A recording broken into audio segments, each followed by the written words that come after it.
Hello friends, welcome back to the channel. So आज मैं कुछ काफ़ी सारा बेसिक लेके आया हूँ आपके लिए। जैसे अ, आपने सुना होगा कि फ्यूचर और ऑप्शंस ट्रेडिंग क्या होता है। तो आज हम लोग यही समझेंगे, काफ़ी बेसिक समझेंगे कि एफ एन ओ ट्रेडिंग होता क्या है एक्चुअल में। ठीक है, तो शुरू करते हैं। तो मार्केट में जैसे कि आप जानते भी हैं, मार्केट में दो टाइप के मेजर पार्टिसिपेंट होते हैं। एक होते हैं ट्रेडर और एक होते हैं इन्वेस्टर, राइट। जो इन्वेस्टर आते हैं मार्केट में, जो पार्टिसिपेट करते हैं, वो करते हैं लॉन्ग टर्म के लिए। और काफ़ी सारा रिसर्च करते हैं, कंपनी के बैलेंस शीट पढ़ते हैं, कंपनी के बिजनेस को समझते हैं, उनके प्रमोटर्स क्या बोल रहे हैं, उनका ग्रोथ प्लान क्या है, उस बेसिस पे वो लोग डिसीजन लेते हैं और इन्वेस्ट करते हैं, राइट। और जो ट्रेडर होते हैं वो जनरली मार्केट में एंट्री इसलिए लेते हैं, उनके दो ऑब्जेक्टिव होते हैं। एक होता है प्योर प्योर प्योर हेजिंग के लिए, और दूसरा होता है स्पेकुलेशन के लिए, शॉर्ट टर्म में प्रॉफिट बनाना, राइट। उसके लिए उनको काफ़ी टेक्निकल एनालिसिस लगता है। वो मार्केट की वोलेटिलिटी के हिसाब से अपने ट्रेड लेते हैं और उस हिसाब से अपने प्रॉफिट बनाते हैं, राइट। तो जो बेसिक डिफरेंस है दोनों में वो ये है कि जो ट्रेडर हैं वो कैपिटल बिल्ड करने के लिए आते हैं, और जो इन्वेस्टर है वो अपनी कैपिटल ग्रो करने के लिए आते हैं मार्केट। तो इन दोनों टाइप के पार्टिसिपेंट के लिए दो टाइप के मार्केट्स हैं। एक है कैश मार्केट होता है और दूसरा होता है फ्यूचर मार्केट, राइट। तो जो इन्वेस्टर होते हैं वो जनरली कैश मार्केट में इन्वेस्ट करते हैं, और जो ट्रेडर है वो फ्यूचर मार्केट में इन्वेस्ट करते हैं।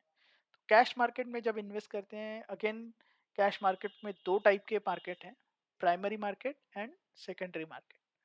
तो प्राइमरी मार्केट हम लोग उसे कहेंगे कि आपने सुना होगा काफ़ी बार कि इस कंपनी ने अपना आईपीओ लॉन्च किया, एक्स वाई जी कंपनी ने मार्केट में एक्सचेंज पे ट्रेड करना स्टार्ट किया। तो जब वो कंपनी फर्स्ट टाइम एक्सचेंज पे ट्रेड करना स्टार्ट करती है, उसे हम लोग कहते हैं प्राइमरी मार्केट या आईपीओ जिसे कहते हैं। और जब हम किसी दूसरे शेयर होल्डर से शेयर परचेस करते हैं या सेल करते हैं, उसे हम लोग कहते हैं सेकेंडरी मार्केट, राइट। और जो फ्यूचर मार्केट होता है या उसे डेरिवेटिव मार्केट भी कहा जाता है, वो फ्यूचर मार्केट जनरली काफ़ी शॉर्ट टर्म के लिए होता है, और इसमें कॉम्प्लेक्सिटी काफ़ी रहता है। वो अभी वही हम समझेंगे कि होता क्या है। इससे पहले कि हम लोग आगे बढ़ें, थोड़ा फ्यूचर मार्केट का हम लोग हिस्ट्री जान लेते हैं कि इंडिया में ये फ्यूचर मार्केट, एफ मार्केट कैसे स्टार्ट हुआ और कब स्टार्ट हुआ। सो वर्ष 2000 में the national stock exchange of India limited ने अपना पहला इंडेक्स लॉन्च किया था फ्यूचर ट्रेडिंग के लिए। वो था निफ्टी 50 इंडेक्स। उसके बाद में एनएससी ने काफ़ी सारे प्रोडक्ट्स ऐड किए हैं, जैसे index options, stock futures, stock options, और वो सब चीज़ें। तो इंडिया में 2000 से ये स्ट्रक्चर्ड मैनर में ट्रेडिंग स्टार्ट हुआ, ट्रेडिंग प्लेटफॉर्म स्टार्ट हुआ एफएनओ के लिए, राइट। उसके पहले भी ट्रेडिंग होती थी, ऐसा नहीं है कि एफएनओ ट्रेडिंग नहीं होती थी, वो बट अनस्ट्रक्चर्ड मैनर में था। तो उसे एनएससी ने, आज हम लोग, आप और मैं आसानी से स्क्रीन पे बैठ के ट्रेड कर सकते हैं, तो वो इस एनएससी की बदौलत है, ठीक है। तो ये थोड़ा सा हिस्ट्री था एफएनओ ट्रेडिंग का। तो ठीक है, तो अभी हम समझते हैं कि ये डेरिवेटिव, जब हम लोग फ्यूचर या ऑप्शन की बात करते हैं, ये एक अ, ये इनका जो बेस होता है, ये डेरिवेटिव से डिराइव होता है दोनों के केस में, फ्यूचर एंड ऑप्शन के केस में। तो ये हम लोग समझेंगे कि डेरिवेटिव होता क्या है, ठीक है। सो काफ़ी कॉम्प्लेक्स सी डेफिनेशन है उसकी। मैं आपको कोशिश करूंगा कि आसान तरीके में समझा सकूं। सो डेरिवेटिव मार्केट जो हम लोग बोलते हैं, वो एक डिराइव्ड वैल्यू रहती है अंडरलाइंग एसेट की, जो सेटल होती है एक फ्यूचर डेट पे, एग्रीड फ्यूचर डेट पे, बिटवीन टू पार्टीज, राइट। तो मान लीजिए कि हम लोग एक एग्जांपल के तौर पे समझेंगे कि पर्सन ए और पर्सन बी है। Person A is a buyer, person B is a seller, जो कि एक दूसरे के साथ में कॉन्ट्रैक्ट करेंगे कि ऑन अ पर्टिकुलर डेट, या इस तारीख पे हम लोग ये सौदा खत्म करेंगे। जो भी उस तारीख पे भाव रहेगा और जो आज की तारीख में भाव है, उन दोनों का जो भी डिफरेंस होगा, उस जो डिफरेंस की वैल्यू निकलेगी वो वैल्यू पे हम लोग ये सौदा क्लोज करेंगे। इसमें एक्चुअल डिलीवरी नहीं होगी, इसमें सिर्फ और सिर्फ प्राइस सेटल होता है। उसे हम लोग कहते हैं future and option trading, right. ये काफ़ी टेक्निकल डेफिनेशन हो गई इसकी। तो डेरिवेटिव में अगेन फ्यूचर एंड ऑप्शन दो अलग अलग डिफरेंट डिफरेंट कैटेगरी होती है। सो पहले आज हम लोग सीखने वाले हैं कि फ्यूचर क्या होता है। ऑप्शन तो और काफ़ी ज़्यादा कॉम्प्लेक्स है, उसको हम लोग बाद में समझने की कोशिश करेंगे हमारे अगले वीडियो में। ठीक है, तो आज हम लोग समझेंगे कि फ्यूचर क्या होता है। सो ये उसकी डेफिनेशन है फ्यूचर की, जो मैं आपको अभी बताने की समझाने की कोशिश कर रहा था। इसमें बेसिकली पांच स्टेप, सिंपल स्टेप्स इन्वॉल्व हैं। पहले जो ट्रेडर रहता है उसे ये समझना है कि मेरा आउटलुक क्या है। ठीक है, अगर मार्केट ऊपर जानी है तो मैं खरीदूंगा, अगर मार्केट नीचे जानी है तो मैं बेचूंगा।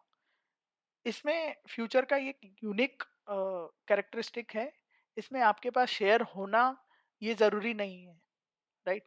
अगर आपके पास शेयर नहीं भी है आप उसको खरीद बेच भी सकते हैं। तो उसे आपने जनरली दो टर्म सुना होगा, फ्यूचर लॉन्ग या फ्यूचर शॉर्ट। जब हम लोग यूज करते हैं फ्यूचर लॉन्ग उसे कहते हैं हम लोग फ्यूचर कॉन्ट्रैक्ट खरीदना, और फ्यूचर शॉर्ट माने कि फ्यूचर कॉन्ट्रैक्ट को बेचना। ठीक है, और इसकी सेटलमेंट एक future agreed price sorry agreed date पे होती है। और जो आज का वैल्यू है और जो फ्यूचर का वैल्यू है, इन दोनों में जो डिफरेंस रहेगा वो आपका मुनाफा या नुकसान, जो जिस हिसाब से आपने पोजीशन ली है वो आपका ट्रेड रहेगा, राइट। तो ये रहा फर्स्ट है, आपको आउटलुक तय करना है, आपको खरीदना है या बेचना है, मार्केट का ट्रेंड क्या है या पर्टिकुलर स्टॉक का ट्रेंड क्या है उसे समझना है। और फिर आपको उसकी पोजीशनिंग डिसाइड करनी है, लॉन्ग करना है या शॉर्ट करना है। That is step number 2। Then step number 3, आप इसके लिए हाँ, कुछ प्री रिक्विजिट है। आपके पास एक ट्रेडिंग डीमैट अकाउंट होना चाहिए। याद रखिए, एक कैश डीमैट अकाउंट रहता है और एक रहता है trading demat account. Trading demat account आपको इनेबल करता है ट्रेडिंग के लिए, तो वो आप अपने ब्रोकर से इनेबल करवा लीजिए अगर आपको ट्रेडिंग करना है तो, राइट। तो एक डीमैट ट्रेडिंग अकाउंट होना जरूरी है, राइट। तो जब भी आप ये फ्यूचर कॉन्ट्रैक्ट्स में ट्रेड करना स्टार्ट करेंगे तो जनरली ब्रोकर आपको एक तय इनिशियल मार्जिन आपसे मांगते हैं। जैसे कि अभी फ्यूचर में मैं एग्जांपल दूंगा, एक एक शेयर समझते हैं, हम लोग रिलायंस का शेयर समझते हैं। आज रिलायंस के शेयर की वैल्यू है 2500। ठीक है, तो अ, और फ्यूचर में एक और यूनिक बात होती है, जैसे कि ये जो फ्यूचर कॉन्ट्रैक्ट्स होते हैं ये एक लॉट साइज के आधारित चलते हैं, राइट। तो से फॉर एग्जांपल अगर आप मुझे लॉट साइज है, जैसे मुझे रिलायंस का शेयर है, उसमें लॉट साइज है उसकी 250 शेयर्स की, राइट। तो अगर आप कैश मार्केट में खरीदना चाहें रिलायंस का शेयर, तो आपको 2500 इंटू 250 नंबर ऑफ शेयर्स के लिए काफ़ी बड़ी अमाउंट देनी पड़ेगी। वही अगर आपको शॉर्ट टर्म में लगता है कि मैं रिलायंस का शेयर ऊपर जाने वाला है या नीचे जाने वाला है, अगर तो इस हिसाब से आप क्या करते हैं, 2500 मल्टीप्लाइड बाय 250, और उसका जो वैल्यू होती है उसका कुछ सर्टन परसेंटेज हमको इनिशियल मार्जिन की तौर पे अपने ब्रोकर के साथ में रखना पड़ता है, ताकि वो अपना रिस्क कवर कर सके, राइट। तो उसे हम लोग कहते हैं इनिशियल मार्जिन। और एक दूसरी तरीके की मार्जिन होती है, वो होती है मार्क टू मार्केट मार्जिन। जैसे कि मान लीजिए आज आपने एक शेयर खरीदा जिसकी वैल्यू थी 2500, और आपको लगा कि वो शेयर ऊपर ही जाएगा। आप टारगेट कर बैठे थे 2600 के लिए, बट दुर्भाग्यवश आपका शेयर नीचे आ गया, वो हो गया 2400 रुपये पे। तो ये जो 100 रुपये कम हुआ है, तो 100 इंटू 250 अगेन जो लॉट साइज है और उसका जो सर्टन परसेंटेज है वो आपको आपका ब्रोकर बताता है, सर आपको ये अपनी mark to market margin maintain करनी है, उस हिसाब से आपको आपकी मार्जिन मेंटेन करके रखना पड़ेगा। अगेन ये हम लोग थोड़ा डिटेल में और समझेंगे। तो थर्ड स्टेप था, आपको इनिशियल मार्जिन आपका अपने ब्रोकर के साथ में रखना है, इस हिसाब से आप अपने कॉन्ट्रैक्ट में एंटर हो सकते हैं। ठीक है, तो जैसे ही आप एंटर हुए, आप अपने ऑब्जेक्टिव के हिसाब से, जैसे आपको लगता था कि शेयर की भाव ऊपर जाएंगे तो आप उस हिसाब से रुकेंगे। जब कॉन्ट्रैक्ट एंड डेट पे आएगा या उसके पहले अगर आपकी वैल्यू वो अचीव हो जाती है तो आप उसको एक्सचेंज रेट पे ऑफसेट करते हैं। तो जनरली ये फ्यूचर कॉन्ट्रैक्ट जो रहता है उसकी ट्रेडिंग साइकिल में 5 स्टेप इन्वॉल्व है। फर्स्ट आपको पहले लेना है आउटलुक, उसके बाद में पोजीशन डिसाइड करना है आपको लॉन्ग करना है या शॉर्ट करना है, यानी कि बेचना है या खरीदना है। थर्ड, आपको अपना मार्जिन मेंटेन करना है ब्रोकर के साथ में, आप एंट्री लेंगे और फिर उसको ऑफसेट करेंगे। तो ये रहा फ्यूचर का साइकिल। अभी हम समझेंगे कि ये इसका वैल्यू और ये सब चीजें निकलती कैसे हैं और ये क्या होता है, राइट। तो आज अगर हम लोग देखें रिलायंस का, रिलायंस स्टॉक प्राइस,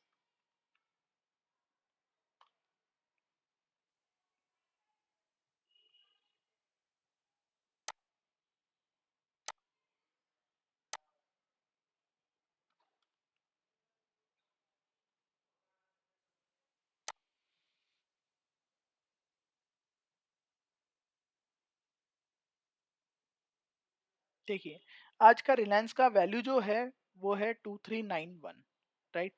ये उसका स्पॉट मार्केट हुआ। अभी हम लोग समझेंगे कि उसका फ्यूचर मार्केट क्या है। तो 2391 आज का कैश का भाव था और इसका फ्यूचर का भाव दिख रहा है आपको 2398। तो इसमें पहले आप देखिए तीन चीजें हैं आपको समझना है कि यहाँ पे मैंने सेलेक्ट किया है स्टॉक फ्यूचर और उसके बाद में मैंने रिलायंस का शेयर डिसाइड किया कि उसका हम लोग समझेंगे। और जनरली जो एफ एन ओ मार्केट रहता है उसमें जो ओपन कॉन्ट्रैक्ट्स रहते हैं वो रहते हैं जनरली 3 महीने के, फ्यूचर के 3 महीने के। जैसे कि आज हम लोग अभी जून 2022 में है तो जुलाई अगस्त और सितंबर के फ्यूचर कॉन्ट्रैक्ट्स ओपन हुए हैं और इनकी जो सेटलमेंट होती है यहाँ पे जैसे दिख रहा है 28 जुलाई, 25 अगस्त और 29 सितंबर। ये हर महीने का जो लास्ट थर्सडे रहेगा ट्रेडिंग थर्सडे, उस उस महीने की एंड तारीख होगी। जैसे कि अब हम लोग देखेंगे जुलाई में ये दिख रहा है 28 जुलाई को, राइट। तो हमेशा ये कॉन्ट्रैक्ट रहेगा लास्ट थर्सडे को हर महीने की। अब ये 2398 इसकी डिराइव्ड वैल्यू है और जो मैं आपको बता रहा था ये देखिए अंडरलाइंग असेट क्या है इसका। अंडरलाइंग असेट है उसका 2391 जो आज की स्पॉट प्राइस थी और उसका मार्केट लॉट 250 का है, यानी कि 250 शेयर और ये उसकी फ्यूचर वैल्यू, राइट। तो 28 जुलाई को अब अगर आपको लगता है कि रिलायंस के प्राइसेस ऊपर जाएंगे तो आप लॉन्ग पोजीशन लेंगे 2398 के भाव के हिसाब से फॉर 250 शेयर्स। इनिशियल मार्जिन आपका ब्रोकर तय करेगा और वो उतना डिपॉजिट मनी आपको अपने ब्रोकर के साथ में रखना पड़ेगा। और 28 जुलाई को या उससे पहले अगर आपको लगता है आपके शेयर की प्राइस अचीव हो गई है, आप उस ट्रांजैक्शन को ऑफसेट करते हैं अपने डीमैट अकाउंट में, डीमैट ट्रेडिंग अकाउंट में, और इस हिसाब से आप अपना मुनाफा या नुकसान बांध सकते हैं, राइट। तो ये था आज के लिए फ्यूचर के बारे में समझना। आप मुझे कमेंट करके बताइए अगर इसमें और भी कुछ आपको कुछ क्वेश्चंस हैं या कुछ और समझना है तो हम उसको ज़रूर मतलब आपको एक्सप्लेन करने की कोशिश करेंगे। और नेक्स्ट वीडियो में हम लोग समझेंगे कि ऑप्शंस क्या होते हैं। तब तक के लिए थैंक यू।